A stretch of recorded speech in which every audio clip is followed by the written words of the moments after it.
Even though LeBron might cap a lot off the court, he is also the smartest player on the court. But how does that look in action? Today we'll be going over how he coaches his teammates on the court to help out Hot Pocket on the sideline. One of the most interesting tidbits is how LeBron sees a play develop in his head and then puts his teammates in the right position to succeed. On Christmas Day against the Celtics, the Lakers were having some trouble getting to the rim because 7'3" Kristaps Porzingis was waiting in the paint. So LeBron, who had seen their offense miss a few shots with their best offensive lineup, decided to call his own number. He calls Reeves over to take the ball, and then he sees Hachimura at the dunker spot, so he tells him to move to the corner so Porzingis can't stay in the paint. Now as Reeves runs the pick and roll, you may notice that LeBron is so far out at the 3-point line, and this is by design. He sees Holiday sitting in Reeves' driving gap because he doesn't want Reeves to drive straight to the rim. Because he does that, LeBron can then get ahead of steam to cut behind Drew, which forces Porzingis to react, and he kicks it out to Prince in the deep corner for the wide open 3. Just a few minutes later, the Lakers wanted to get a good shot to end the half, so LeBron tells Anthony Davis to screen Drew Holiday preemptively to set him up. As the pass comes, LeBron knows that Holiday is going to come up, so he accelerates the other way to beat him first, and this attracts Al Horford.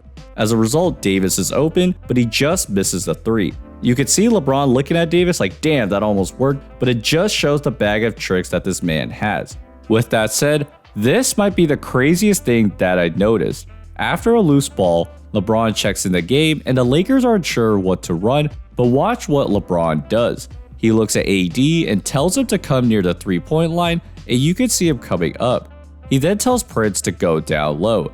The reason he's doing all of this is because he's envisioning that Cam Reddish is going to be open. With Kennard down low, Jared Jackson is more than likely going to sit in the paint, which would leave Reddish open. As the camera cuts, you can see LeBron telling Reddish, go for it if the ball hits you. As the camera cuts back, as LeBron predicted, Reddish is open and hits the 3. Because LeBron is so good at understanding what can happen on the court, opposing coaches are often playing mind games with Bron himself. This means that they will make adjustments on the fly to try and throw him off.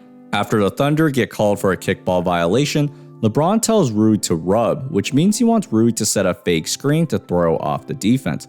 Dagnall hears that and then counters by throwing up his fist, which means he wants the Thunder to run a zone with 3 up top and 2 down low. LeBron wants Rui to rub anyways, but the Thunder are able to contain it.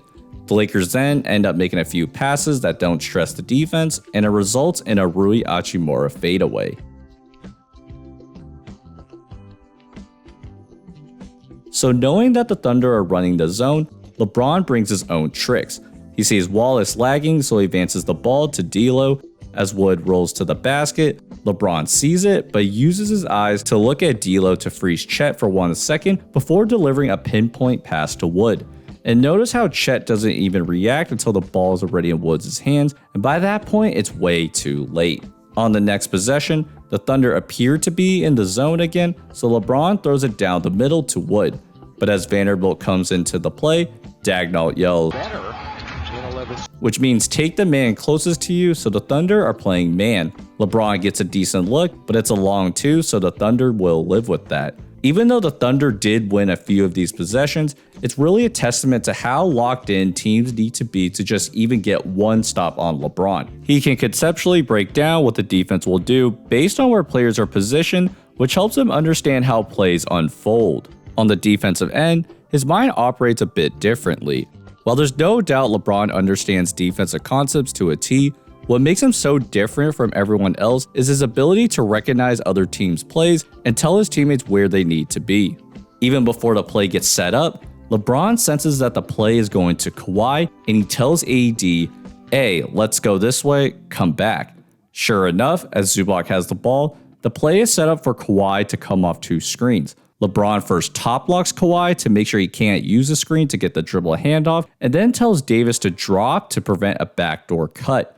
This forces Kawhi to reject those screens and take a longer route, which allows LeBron to continue defending him. He eventually has to run the pick and roll and take a contested 3 instead. This had happened earlier in the quarter as well. LeBron had sniffed out the dribble handoff action and top blocked Kawhi. Paul George tried flipping the screen so Kawhi could go backdoor, but LeBron tells Prince to switch, so the advantage is nullified and LeBron gets a steal. LeBron will even sniff out plays after free throws. On the free throw line, Dagnall calls a play, and as the free throw goes up, LeBron tells D'Lo to stay on Shea. The reason he tells him this is because OKC will at times try to catch the opposing team off guard by using Shea as a ball handler to create quick offense. So because the Thunder know Shea is going to be covered, the ball instead goes to Jalen Williams and he sprints up the floor. Shea screens for Kenrich Williams, who doesn't take many threes, and he misses. Now it's more than likely that the Thunder were going to run this variation regardless, but staying on Shea in the backcourt limits him to being a screener compared to a ball handler, which then limits what OKC can do on this play. And that's what makes LeBron so hard to play against. On offense, he conceptually understands the opposing team's tendencies based on the coach's philosophy and player personnel, and then knows how to counter that. On defense, he knows what the opposing team likes to run and understands how to then defend those actions. So hopefully you guys got a closer glimpse of how LeBron is able to affect the game with his mind.